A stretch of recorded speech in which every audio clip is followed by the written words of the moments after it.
Sabe, a história foi escrita de muitas formas ao longo dos milênios. Algumas narrativas a gente vê gravadas em pedra. Outras, bom, acabaram se perdendo no tempo. Hoje a gente vai fazer uma viagem, não para contar lendas, mas para tentar decodificar a memória. A grande questão aqui não é só separar o que é fato do que é ficção, mas sim tentar entender quão avançado o nosso passado realmente foi. Olha bem para essa imagem. De um lado, uma obra de arte em granito com 1.200 anos de idade, lá no templo Ganesha Hata. Do outro, um ícone da nossa tecnologia moderna. A semelhança é impressionante, né? Isso gerou um debate gigantesco na internet. Será que é só uma coincidência? Uma escolha artística? Ou será que é um eco do passado? Uma memória de tecnologia que foi, literalmente, gravada em pedra. Ok, para a gente entender esse mistério, nosso caminho vai ser o seguinte. Primeiro, a gente vai olhar essa alegação bem de perto. Depois, com um olhar científico, vamos separar o que é real do que é só ruído. Isso vai levar a gente a descobrir o legado tecnológico real e impressionante da Índia. A gente também vai ver por que essa discussão sobre a história é tão importante hoje em dia. E no final, fica uma pergunta que vai fazer a gente pensar bastante. Então, tudo começa aqui, com essa imagem. Então, a ideia que está rolando em fóruns, vídeos e até em alguns artigos é que esse entalhe não é só um enfeite. A teoria é que a gente está olhando para um projeto esquecido, tipo uma tecnologia de foguete antiga escondida ali, na nossa cara. É uma ideia bem ousada, né? Mas, como a gente sabe, ideias ousadas precisam de provas extraordinárias. É aqui que a gente para de especular e começa a investigar de verdade. A gente sai do "e se" e entra no campo das provas. É a hora de usar a ferramenta mais poderosa que a gente tem, a análise científica, sem rodeios.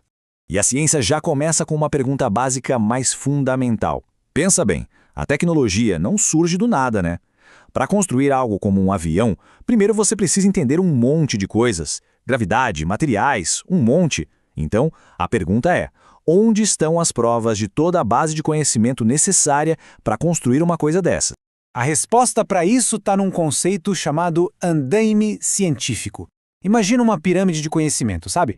Para uma tecnologia super complexa existir lá no topo, ela precisa ser sustentada por uma base gigantesca. Várias camadas de outras descobertas, teorias e infraestrutura por baixo. E essa base, esse andaime, não é pouca coisa não.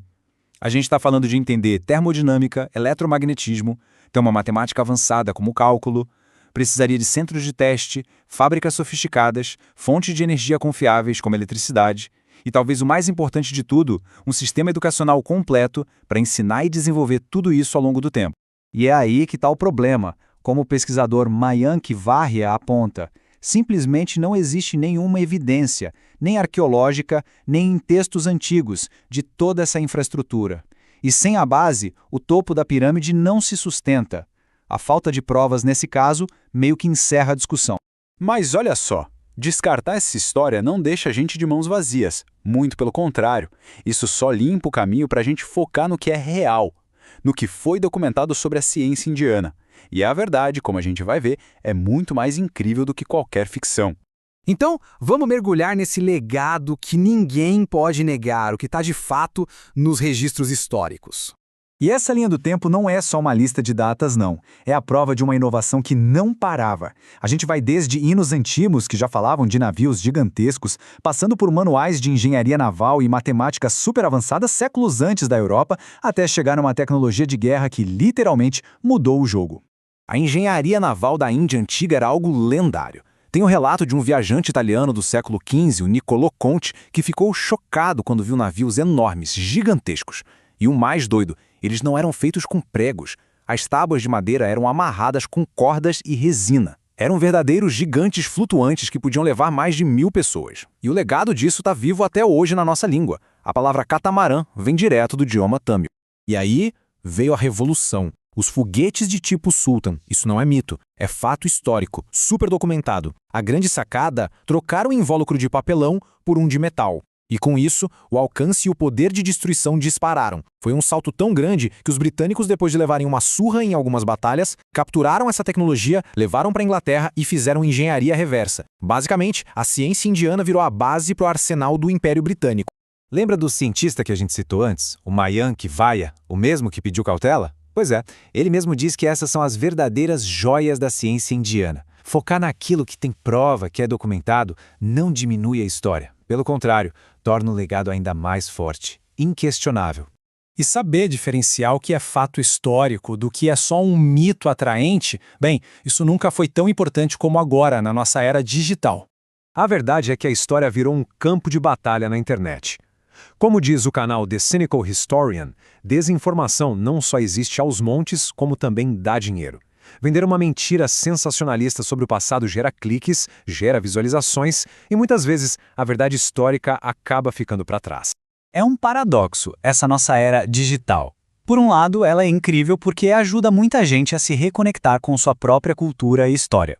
Mas, por outro lado, ela nos afoga num mar de informação, sem filtro, sem verificação. E aí fica quase impossível para qualquer um saber o que é história de verdade e o que é só propaganda bem feita.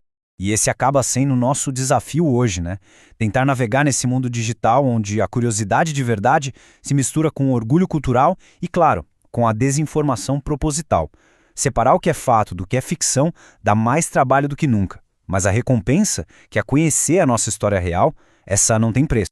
Tudo isso nos leva a uma última pergunta. Uma pergunta que vai muito além das paredes daquele templo. A questão que fica é a seguinte: como é que uma sociedade consegue celebrar sua herança, ter orgulho do seu passado incrível e, ao mesmo tempo, manter o rigor da investigação científica? Achar esse equilíbrio não é um desafio só para um país, é um desafio para todos nós, que queremos entender de onde viemos de verdade, porque, no fim das contas, a busca pela verdade é a maior aventura que existe.